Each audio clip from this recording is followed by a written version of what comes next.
की प्रेरक कहानियाँ। जैसे कि पिछली कहानी में आपको बताया गया था कि राजा सुद्धोधन और महारानी प्रजावती उनके विषय विवाह के लिए बहुत चिंतित थे, तो उन्होंने एक स्वयंवर आयोजन किया था। तो कुछ समय पश्चात ही राजा सुद्धोधन ने अपने निश्चय को कार्य रूप में प्रणीत कर दिया। अपने राज्य के सभी निकटवर्ती राजाओं को उन्होंने अपनी राजकुमारियों के साथ राजकुमार सिद्धार्थ को स्वयंवर में आने के लिए आमंत्रित किया।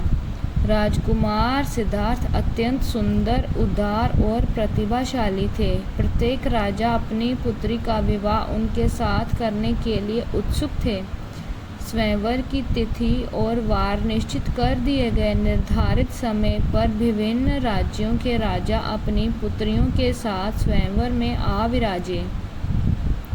स्वयंवर मंडित में सभी अभागियों के बैठने के लिए विश्राम की समुचित व्यवस्था की गई थी। मंडप को रंग बिरंगे पुष्प मालाओं से सुसज्जित किया गया था। एक ऊंचे मंच पर राजकुमार सिद्धार्थ बैठे हुए थे। उनके निकट ही रत्नों और मोती माणिक्यों से भरा एक थाल रखा गया था।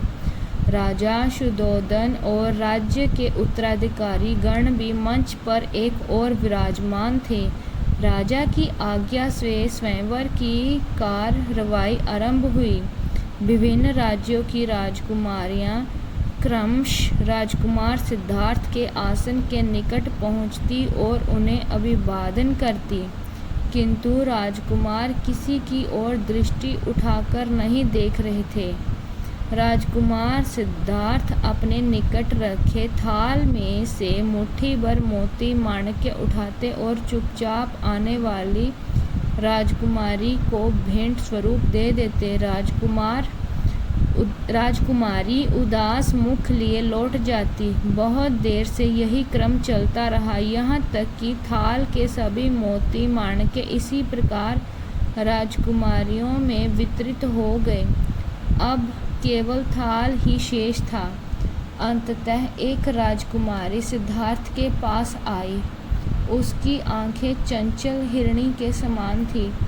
उसकी पायलों की रुनझुन ने एकाएक राजकुमार सिद्धार्थ को अपनी ओर आकर्षित किया।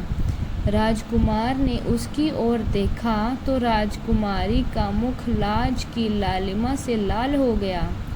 इस राजकुमारी का नाम यशोधरा था। यशोधरा अभिवादन करके लौटने लगी तो राजकुमार सिद्धार्थ ने थाल में मोती निकालने के लिए हाथ डाला, किंतु थाल खाली देखकर वह सन्न रह गया। राजकुमार सिद्धार्थ यशोधरा के सौंदर्य को स्वप्रेम निहारते रहे थे, किंतु जब उन्हें मोती माणिक्यों से भरा थाल रिक्त मिला तो उन्हें बहुत संकोच हुआ। वे अपने मंच से उठ खड़े हुए और बिना कुछ सोचे विचारे ही यशोधरा के सामने जाकर खड़े हो गए। तभी सिद्धार्थ ने अपने गले में पड़े बहुमूल्य मुक्ताहार को उतारा और निसंकोच भाव से यशोधरा के गले में डाल दिया। तभी स्वयंवर स्थल पर मंगल वाद्य बजने लगे और महाराज सुद्धोधन एवं राजकुमार सिद्धार्थ की जय जयकार गूंजने लगी। राजा सुद्धोधन ने आसन से खड़े होकर उपस्थित सभी गणमान्य जनों का आभार व्यक्त किया और राजकुमार सिद्धार्थ का राजकुमारी यशोधरा से विवाह करने की घोषणा कर दी गई।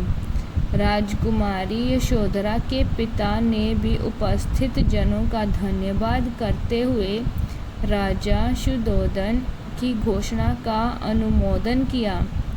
इस विवाह घोषणा को सुनकर उपस्थित जनों को बड़ा हर्ष हुआ, किंतु वहाँ पर कम से कम एक व्यक्ति ऐसा भी उपस्थित था जो इस घोषणा के भिक्षुबद्ध था। धन्यवाद।